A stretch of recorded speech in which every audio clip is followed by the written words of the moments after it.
This is episode 694 of the Rio Grande Foundation's Tipping Point, New Mexico. I'm Paul Gessing. I'm president of the Rio Grande Foundation, New Mexico's free market think tank. You can find out more about the foundation at riograndefoundation.org. I am very pleased to be joined this week by Tego Venturi.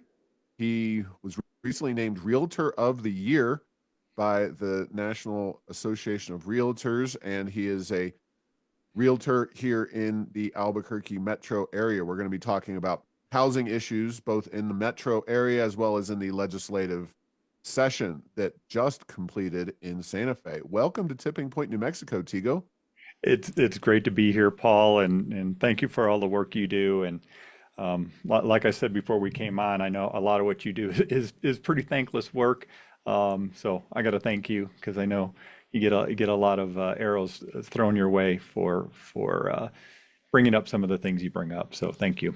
Well, I do appreciate that, and thank you very much. And you know, this is your first time on Tipping Point, New Mexico, and I've certainly heard your name as somebody who advertises and is active, and obviously being named Realtor of the Year is a big feather in your hat. But just tell the listeners a little bit about yourself and the work you do within the Albuquerque area. How long you've been at it, and are you a native here, etc. Well, I've lived here for 30 years. Is that good enough? That's pretty good. That's pretty good. I mean, I always say it's like I chose to live here. This was a choice. Yeah, no, I grew up in Michigan, and in the 70s, our family did like a road trip through the Western United States, and I just fell in love with the Southwest. And after school, I came west, moved to Phoenix for a little while, and it was a little too hot for me. Ended up in Four Corners, and then landed in Albuquerque, and have really like it here, and happy to do that. My wife and I have a real estate brokerage team. We help home buyers, home sellers, and been doing that for many years. Have helped over 4,000 home buyers and sellers on our team over the years, and but over the last, I don't know, little while, I've really got into the market data and informing our community, both the realtors and the real estate professionals, as well as the consumers, about the real estate market, what's happening in Albuquerque, because I saw there was just a void of good information on the real estate market in Albuquerque. And then even in more recent years, I've really been interested in housing policy, and what we've seen through the pandemic and the housing shortages, and runaway home value appreciation and home and rent appreciation really got me interested in that part of it. So that's kind of where we are today. All right. Well, were you always interested in real estate, or what caused you to jump into that particular business? Actually, I was, and I had a corporate career and doing well in that, and it was, rep sales more on the technology side, and did okay with that. And then my wife Tracy started doing real estate after her career at Intel ended, and it was great timing. We had little kids, and she started doing real estate like so many other people as kind of a second career. And then she sucked me in as a second career. But we'd done real estate investing prior to being in the business.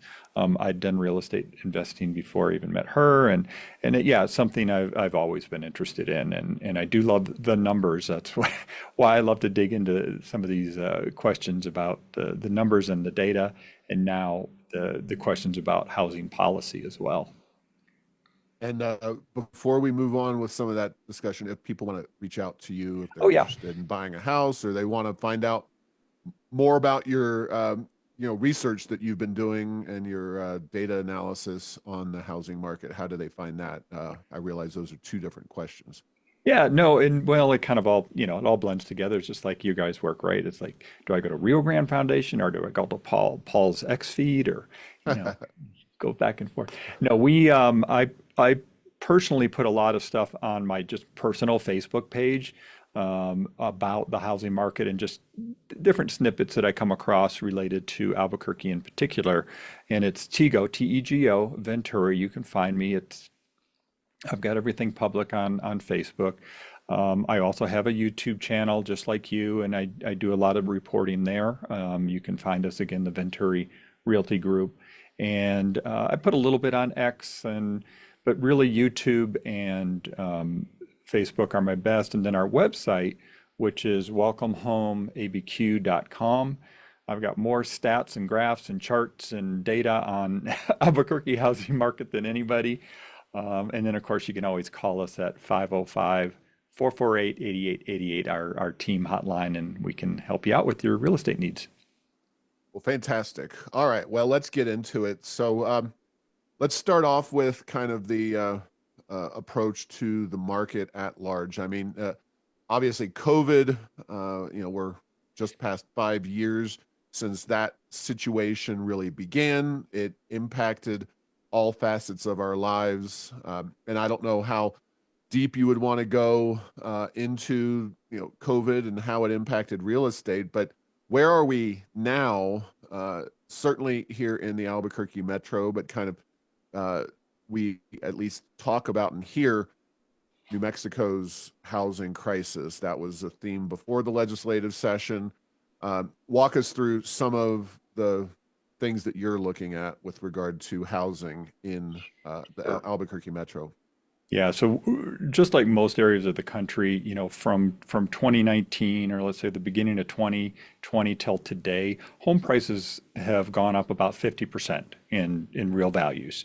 And that's pretty normal, pretty common for around the country.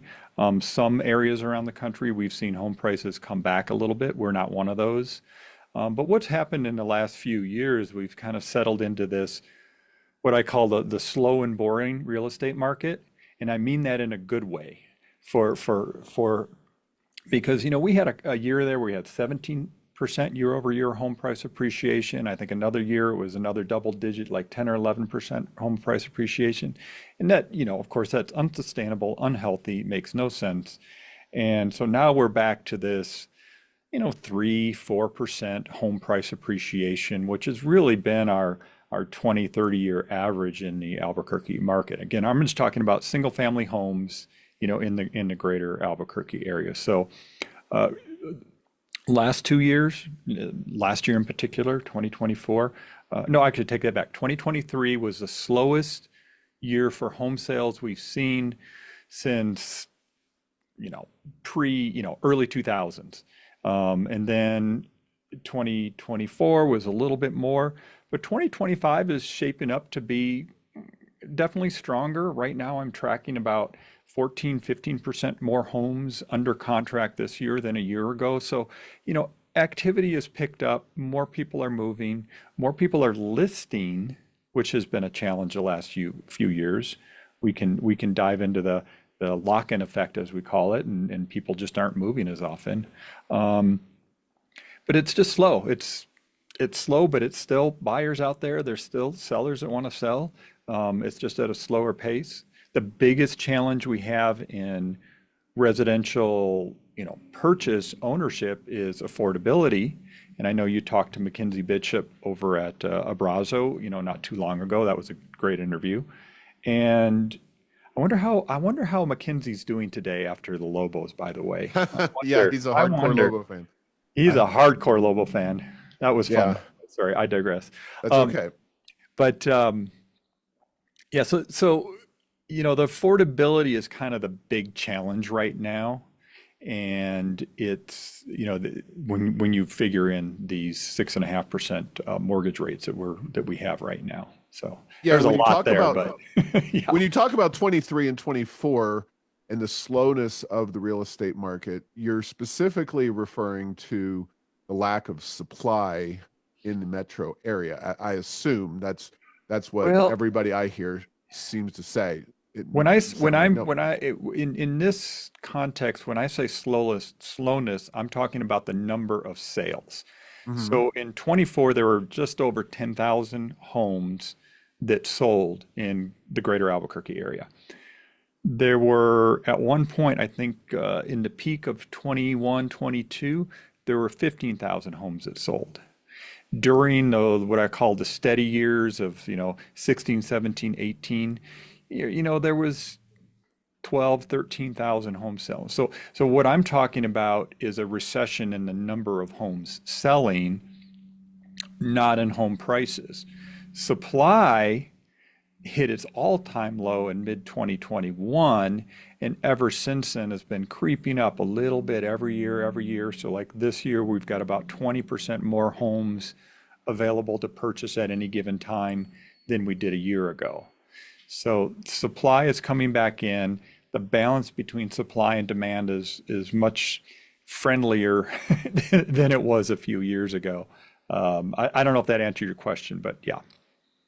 I mean, it's surprising that you kind of frame it as a little more nuanced, I guess. I have seen, I will say, just in my own walks around the neighborhood with the dogs, that there are more homes for sale currently than there have been in quite That's some time. So, 100% true.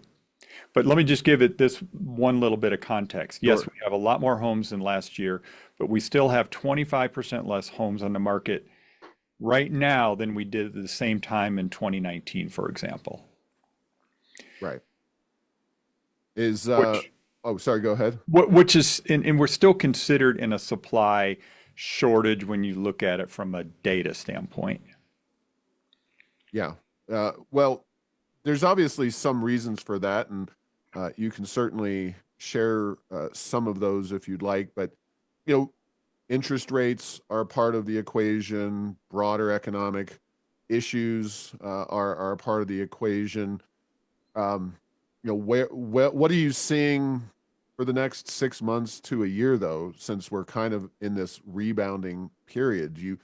Are we getting more houses? Are people still demanding them with the high interest rates? Kind of where are things right now? It's going to be nuanced because it always is. Um, Good homes that are priced to the market in good condition, especially in more moderate price points, let's say $350,000 and below, are still selling at a pretty good clip. But condition matters a lot. Unlike 2021, where you could put anything on the market and it sold no matter what. It's not the same today. Today, buyers are a little more picky. They want the house in great condition. They know that they're paying more because of the interest rates, so they want a great house. But we see the luxury market in many ways still doing well. We see cash buyers in the luxury market many times. So it's it really depends on what market you are in because there's such a variety, especially in the Metro Albuquerque area. All right. Well, let's talk about the legislative session and Yeah. some of the policy issues and potential improvements that could be made up in Santa Fe. And I know you said you were tracking at least many, if not all, of the vast array of bills that dealt with housing.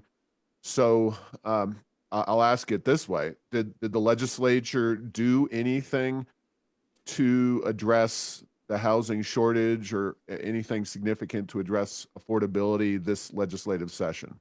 Nope, not at all. All right. Well, that was an easy answer.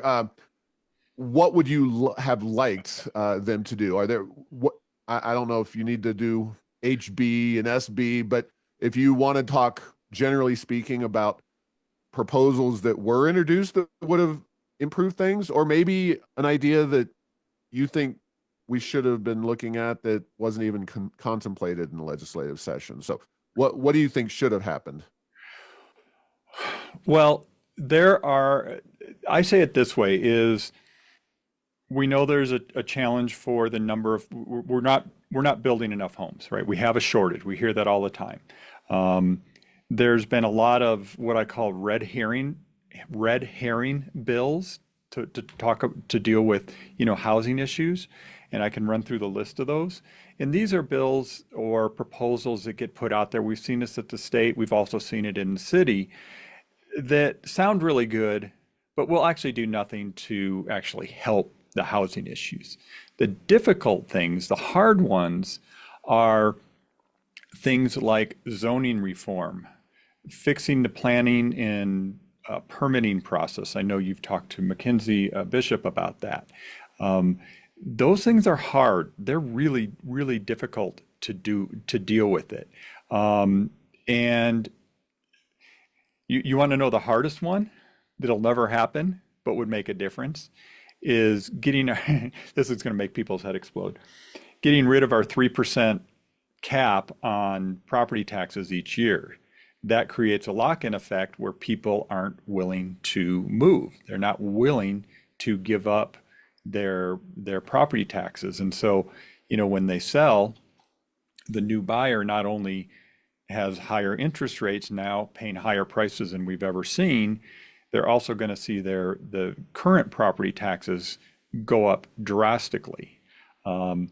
But that's a really hard one, and probably is never going to happen. Now, real quick on that though, Yeah. there was a bill, and the number escapes me, but I was asked about it during the session relating to multifamily units and imposing a 12% cap on that. I know that may not be in your wheelhouse, but is that something you were aware of and familiar with? Yeah, I'm somewhat familiar with it. There's been a lot of what the assessors are looking for is the way I understand it. They're looking for some clarity on how they assess commercial properties, because right now that 3% cap per year deals with residential housing. And the question is, does that also apply to multifamily apartments, fourplexes, and the big one are single rentals like short-term rentals. So like Airbnb, VRBO type rental properties.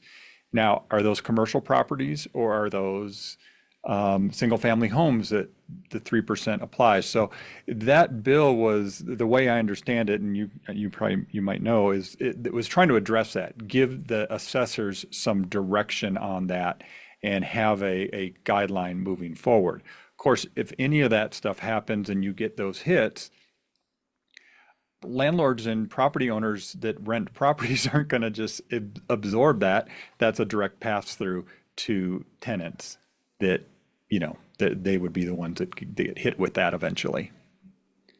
All right, and let's get back to the 3% increase, so-called tax lightning, which um, you're right, that is going to be a tough sell. But uh, how would you know,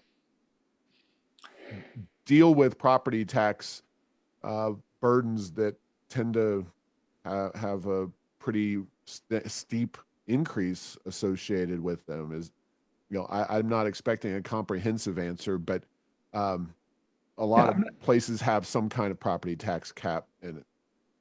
yeah, it's very common in, New Mexico is way better than what California has, which is a 1%, and then good old Prop 19 from back in the 70s. Um, and then California, there's even an allowance where if it transfers within the family, I don't know the details on it, that then it also never gets reassessed at the real value. So in that sense, we're better than California.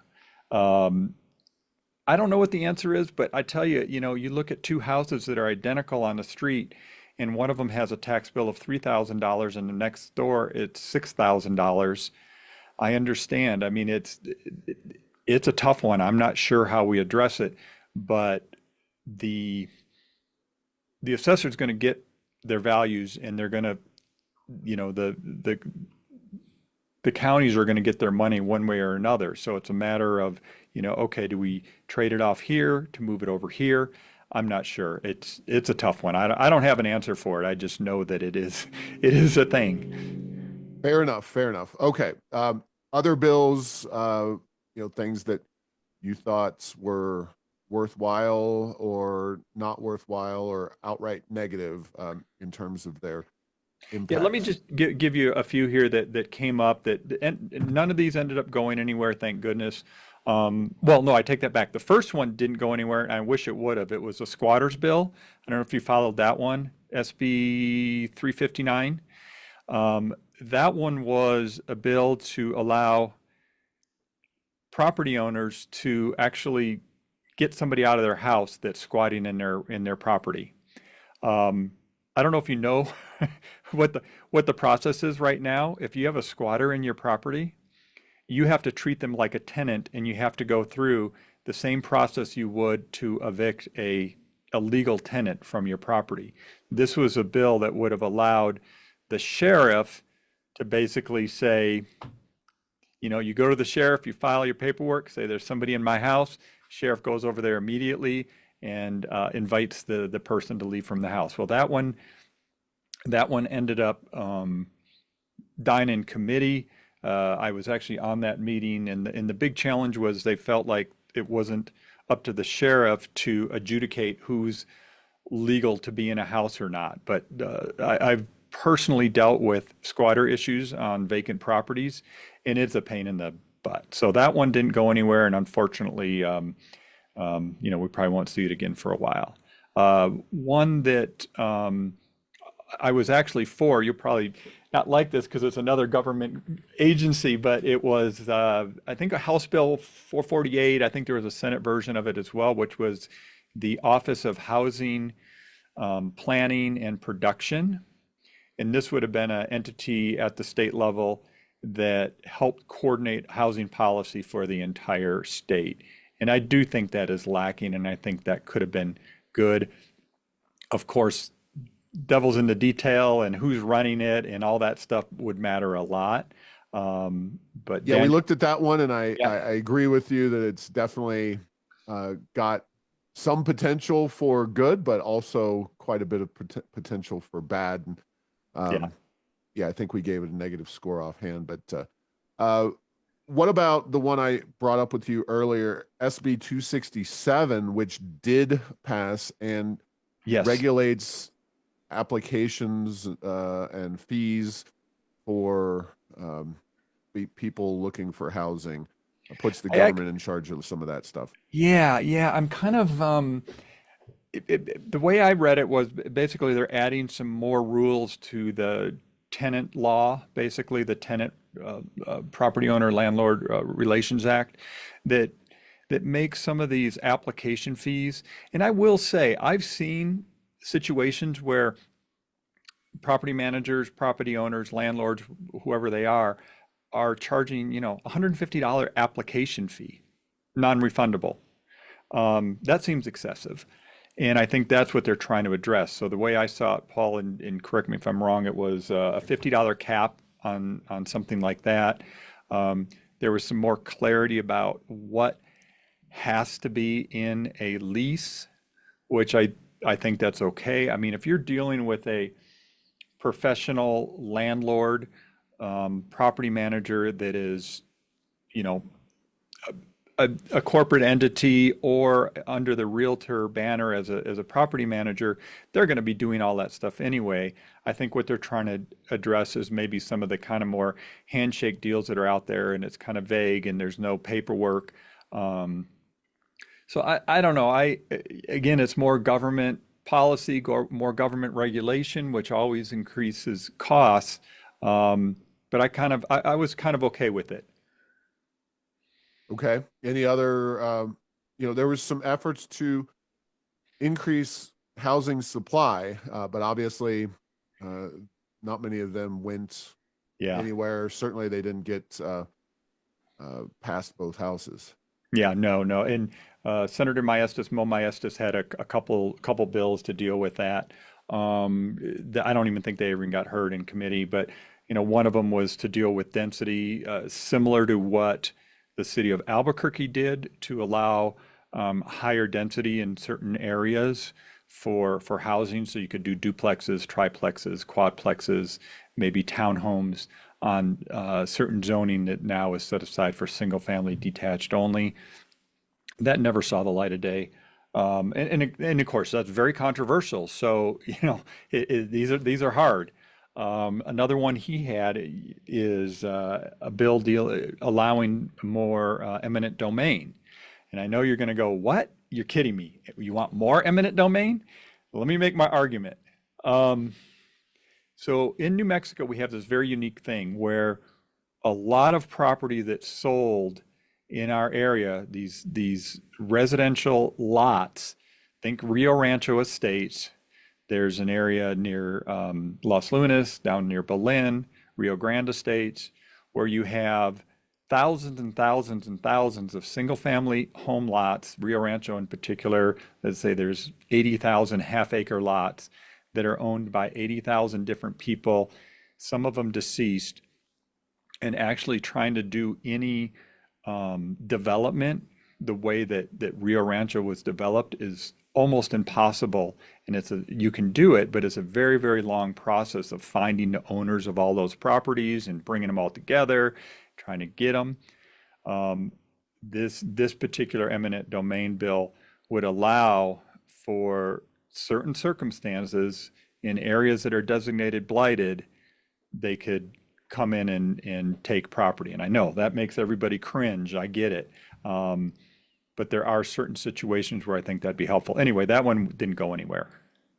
Yeah, and considering that one of the first things I did when I got started at the Rio Grande Foundation was to work on that particular issue and get that through the legislature. We're definitely among the critics of that. That was coming Yeah. off of the Kelo versus New London Supreme Court decision, which, I mean, if somebody's not paying their property taxes, that situation should resolve itself. If somebody's still paying the tax on that property, even if it's undeveloped, they clearly still have an interest in keeping it and maintaining it. But anyway, yeah. Oh, go ahead. You can. No, I'll no, no, let you that's make a fine. point on that. And I know that one's very, very controversial. And trust me, I do not like an eminent domain. I just think we do have a problem that needs to be solved, and I'm not sure what it is.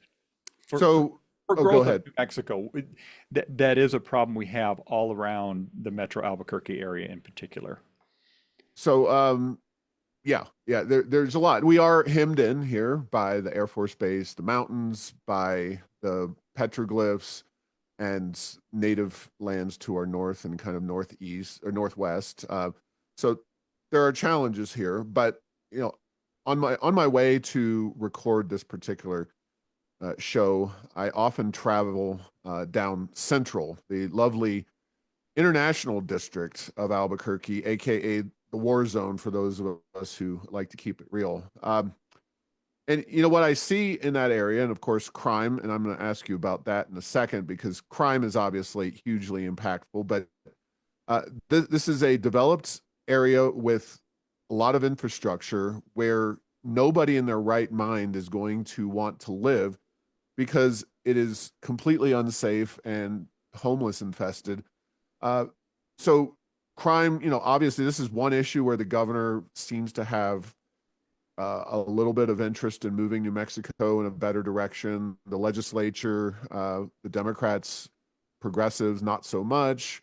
The Republicans more interested, but I also put the blame on Tim Keller and his lack of efforts regarding policing.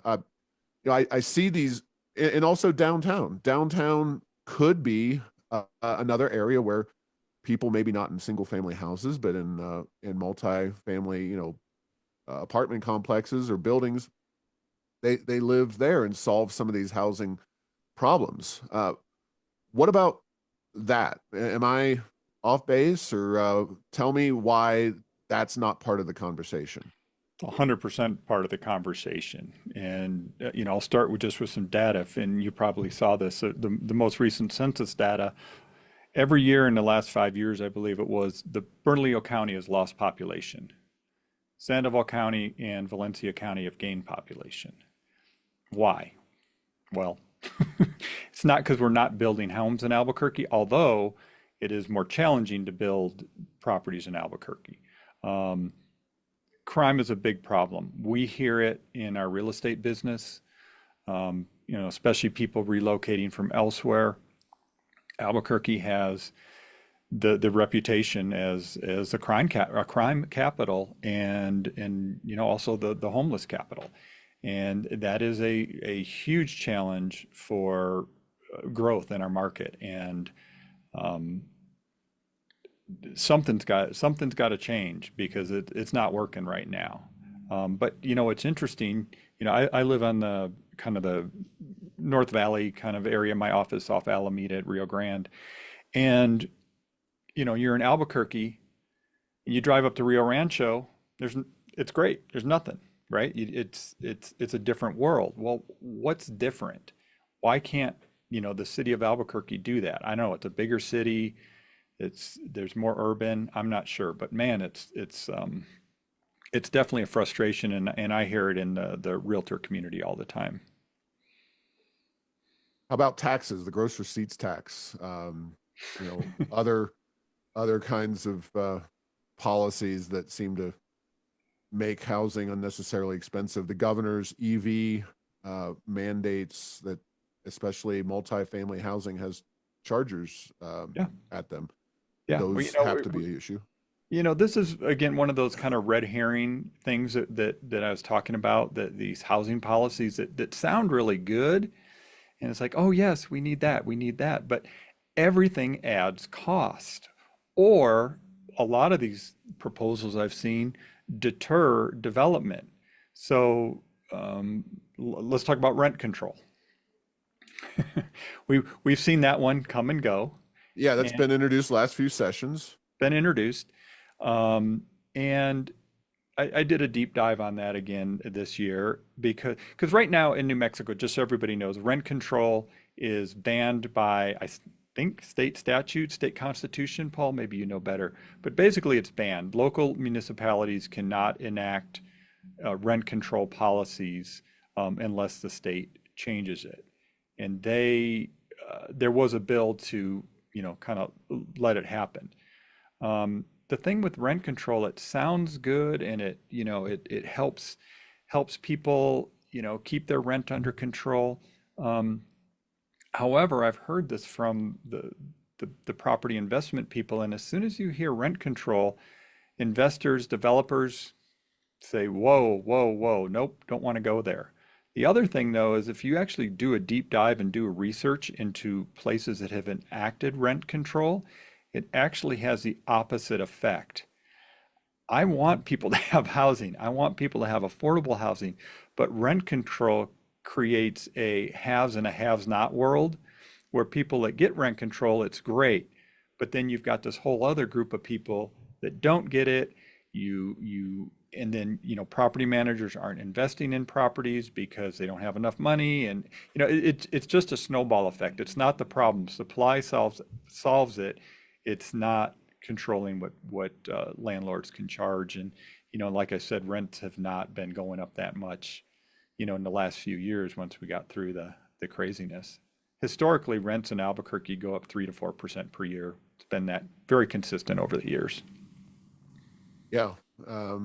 All right. So, well, Okay, well any other let me do my issues? other let me do my Yeah. my other red herrings. Yeah. You Absolutely. wrote about this one, the AI algorithm Oh, yeah. rent setting software bill. Yep. There was a bill to ban AI software that takes and figures out what landlords can charge. That one, man, that would have opened up Pandora's box. Um, Basically, it was a bill to ban collusion between property owners and renters. I don't think we need another law to ban collusion, but that's basically what that bill it did. But it could have had a negative impact on some very good tools, software tools that are used in property management and make things more efficient. So anyway, that one never went anywhere, but it sounded good. Um, the other one is stop Wall Street from buying all the homes. There was a bill to ban corporate ownership of all single-family homes. Again, that one didn't go anywhere. It did go to debate in committee, but did not go anywhere. The thing with that one, again, it sounds great. We don't want hedge funds and Wall Street buying all our homes. Well, first off, they're not. It's not a thing in Albuquerque. The other thing that's interesting, if you actually go back and look at who the corporate owners are of single family homes in the Albuquerque area, most of them were purchased by a company called America Homes for Rent between 2014 and 2016, when we had a supply glut of properties, and they came in and actually offered, liquidity to the market by buying up a lot of these homes that were just sitting vacant and people were struggling on. So that was another one. Another one we see a lot is, giving money for housing purchasing assistance, rent assistance, which is fine, but we're still not addressing the supply side. We're helping with the, people buy and keeping demand strong, but it doesn't help with the supply, obviously. All right. Well, um, I know I can keep going. I can I keep going. I know, and I Yeah, you know. appreciate that. So,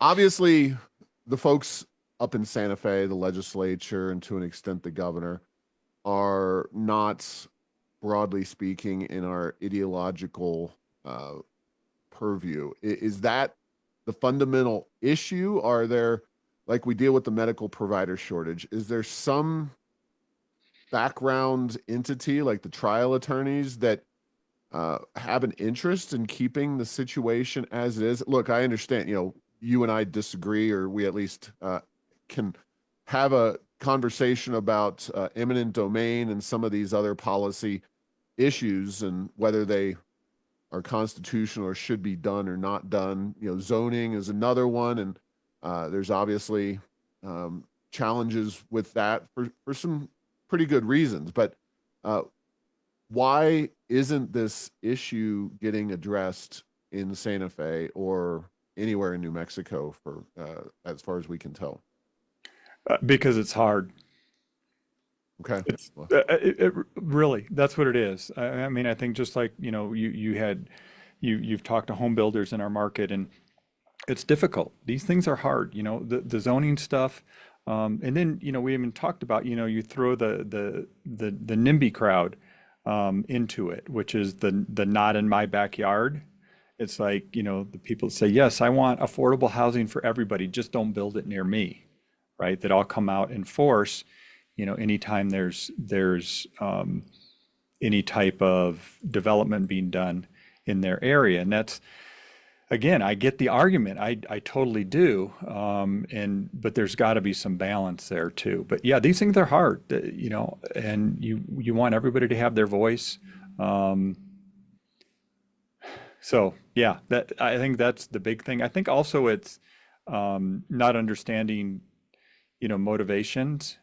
I think people talk about, oh, we need higher density, we need more apartments, we need townhomes, we need people living closer together, we need walkable communities, we need to be near bus lines and all of that stuff. It sounds good, but is that really how people want to live? Is that how the vast majority of people want to live? Or do they want their single family home in the suburbs? Right. And so well, of it's course, buses bring, crime as well, and that's a fundamental problem with, at least here in Albuquerque. I don't know that that's a universal situation, but I think if I would look at it, one of the reasons Rio Rancho doesn't have the crime that Albuquerque does is because you don't have the buses to Rio Rancho. That's a fair point. Yeah. Actually, I've never even thought about that. No, yeah, I think it's Corrales. All right. Well, Tego North Venturi is going to Albuquerque be Acres. listing Yeah. properties on his website, not near a bus line. Just kidding. All right. Well, Not we're touching gonna. that one. No, no way am I going there. I know. I joke. I kid. Yeah. All right. Well, Tego, we have to wrap things up. I Yeah. appreciate your time today. Anything that you want to get in the last second here that maybe I missed or I'm something going to that tell you, I'm going to give you one positive thing about the housing shortage. I'm absolutely. going to say air quote housing shortage. Okay. We've seen a lot of the homes that were, let's say, lacked some maintenance that haven't been taken care of over the years that were dilapidated. We're seeing investment coming into some of these homes. We're seeing these older homes that were unloved be rebuilt and brought back into the market. And that has been a good thing about this shortage, because if we just keep building more and more and more homes out, then we don't get the investment into the kind of this infill and rebuild. So I think that is, I'll call that a positive for the housing market in Albuquerque. All right. Well, thank you so much for your time. I really appreciate it. And thanks for listening to this week's episode. Find all episodes at tippingpointsnm.com or at the Rio Grande Foundation's YouTube channel. Subscribe to the show at Apple, Stitcher, or tell Google Home to play Tipping Point New Mexico. Thanks to Path 3 Marketing for producing this show.